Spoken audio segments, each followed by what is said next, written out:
어떻게 거래량을 어떤 위치에서 어떤 거래량이 의미 있는 거래량일까? 그거에 따라서 거래량 터진 게 의미가 굉장히 많이 달라져요. 그래서 저항대에서 거래량이 이렇게 터집니다. 이렇게 거래량이 터져요. 이건 뭘 의미할까요?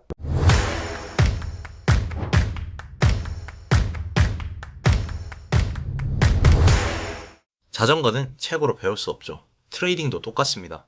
무료로 훈련하고 피드백 받는 방법, 영상 설명란과 고정 댓글에 있습니다. 자, 그래서 오늘 설명할 게 뭐냐면은 이 거래량을 우리가 어떻게 봐야 될까?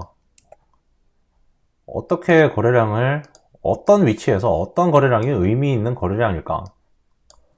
그거를 설명하기 위해서 이 지금 줄 3개를 그어 놨어요.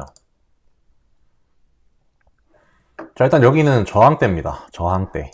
여기는 지지대예요.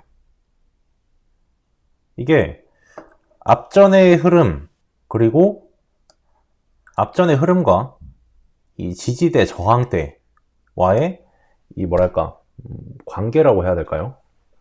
그거에 따라서 거래량 터진 게 의미가 굉장히 많이 달라져요. 자, 일단 거래량에서 저항대에서 거래량이 이렇게 터집니다. 이렇게 거래량이 터져요. 이건 뭘 의미할까요?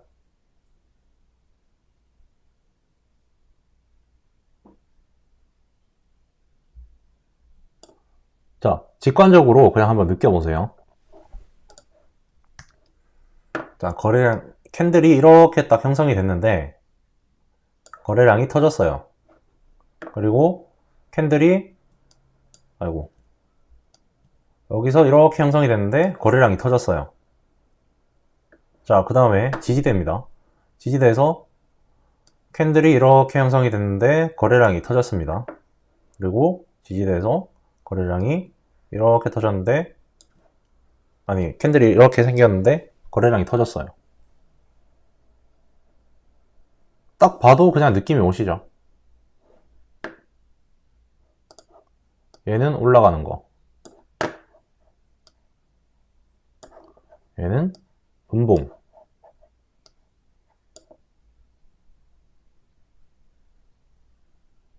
거래량이 앞전에 뭐 이렇게 깔려 있다가 여기서 톡 하고 생겼고, 여기에도 거래량이 이렇게 툭 하고 앞전 거래량보다 의미 있는, 눈에 딱 트이는, 눈에 딱 보이는 그런 거래량이 나왔어요. 여기에서도 거래량이 딱 터졌고, 여기도 거래량이 여기 딱 터졌습니다. 여기는 매도 물량이 나온 거예요. 매도 물량이.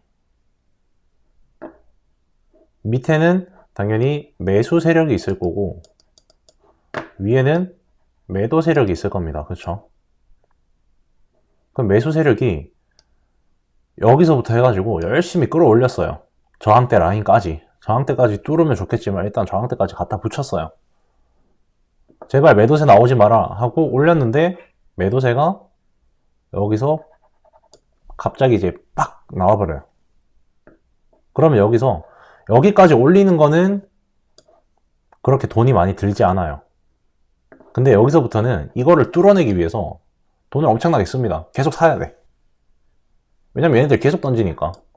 여기서는 매도세가 안 던졌는데, 매도세는 여기 오기까지 기다린 거예요. 기다리다가 가격이 여기 올라오니까 막 던지기 시작해요, 물량을. 그러니까 거래량이 뿅 하고 이렇게 터지죠. 그럼 그때부터는 어떻게 되나요? 쿵 밑으로 떨어지죠. 밑으로 떨어질 확률이 더 높아져요. 왜냐면 매수세가 여기서 하도 이제 물량을 하도 많이 받아서 자금력이 딸리는 거죠. 힘이 딸리는 거죠. 그러니까 이제 내려옵니다. 반면에 여기 매도세가 여기서 기다리고 있었어요. 근데 매수 세력이 엄청 강력하게 밀고 올라가서 저항대가 여기 딱 있는데 이거를 뚫어내면서 거래량을 빡 뽑아내요. 그럼 뭐죠? 매도세는 더 이상 팔 물량이 없는 거예요. 난 여기서 더 이상 안 팔겠다. 물량이 더 있더라도 매도 세력들은 물량을 더 이상 팔지 않겠다. 왜? 여기는 이미 뚫려버렸으니까. 그래서 매수세가 이긴 거예요. 그러면은 여기는 이제 뭐 진지라고 치면은 매수 세력들이 여기를 점령을 한 거예요. 그래서 저항대가 뚫리면은 지지 라인이 되는 겁니다. 이제 매수 세력은 여기를 사활을 걸고 지켜내야 돼요. 그리고 반면에 여기 똑같죠? 이거 그대로 반대로 생각하면 돼요. 매도세가 열심히 떨구려고 이제 물량을 막 팔아대고 있는데 매수세가 여기서 팍 받아버려요. 그러면은 매도세는 주춤하고 밀려나고 다시 한번 또 도전을 하는데 매수세가 다시 팍 밀어내요. 그러고 매도세가 마지막 힘을 짜내서 파는데 매수세가 여전히 굳건해. 그러면은 쓰리바닥으로 이제부터는 매수세가 저항 라인까지, 이 저항 라인까지 열심히 다시 밀고 올라가는 거죠. 이 진지에서 이 진지를 탈환하기 위해서 올라가는 거예요. 반면에 여기는 보면은 매수세가 여기를 막 지키고 있어요. 지키고 있는데 이 매도 세력들이 이걸 그냥 한 방에 그냥 대군을 데리고 막 밀어붙인 거예요. 그냥 뚫어버린 거예요. 그럼 깜짝 놀라가지고 도망가야겠죠, 매수세는. 여기서 뭐 더 받고 막 뭐 방어를 하고 이럴 새가 없는 거죠. 그러니까 좀 덜 빨리 오도록 살짝씩 매수를 하면서 이렇게 오고 끝에 가서 또 다음 또 지지 라인이 있으면은 거기 라인까지 또 버티러 가는 건데 이런 게 뭔가 바닥을 다지는 이런 구간은 아니라는 거죠. 좀 시간을 벌기 위한 매수세의 게릴라 전이라고 보시면 될 것 같아요. 자, 이렇게 놓고 보면 이 추세가 끝나는 저항 라인에서 거래량이 터졌느냐, 그 끝자락 캔들이 그 끝자락에서 거래량이 터졌느냐, 아니면은 이거를 뚫어내면서 거래량이 터졌느냐, 확실하게 팍 뚫어내면서. 그래서 시작점도 살짝 달라요.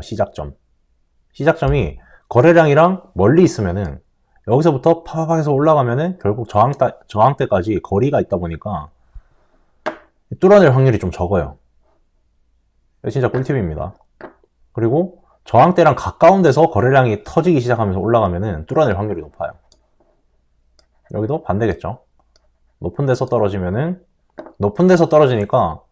아, 이거 더 세게 떨어지나 보다. 이게 아니라 멀리서 떨어지기 때문에 여기서 막힐 확률이 되게 높아지고, 여기 같은 경우에는 지지대랑 가까운 데서 떨어지기 때문에 뚫릴 확률이 높아져요. 그러면은 지지대가 뚫리면서 거래량이 터진 경우 같은 경우에는 추세의 시작을 알리는 거래량이죠. 아까 우리가 솔라나 그리고 비트코인 얘네들 30분봉에서 빡 터지는 거 봤을 때 40.5K라는 저항 라인이 있었죠. 40.5K를 뚫으면서 거래량이 터졌기 때문에 위로 밀리는 조정 이런 게 나오면서 다음 저항 라인까지 가는 거예요. 자전거는 책으로 배울 수 없습니다. 직접 타보면서 익숙해져야 합니다. 트레이딩도 똑같아요. 지난 11년 동안 트레이딩을 하고 수만 명을 가르치며 얻은 노하우를 집대성해 전자책을 만들었고 훈련 프로그램을 만들었습니다. 무료로 익히고 훈련하며 피드백을 받고 싶으시다면 영상 설명란과 고정 댓글을 확인해주세요.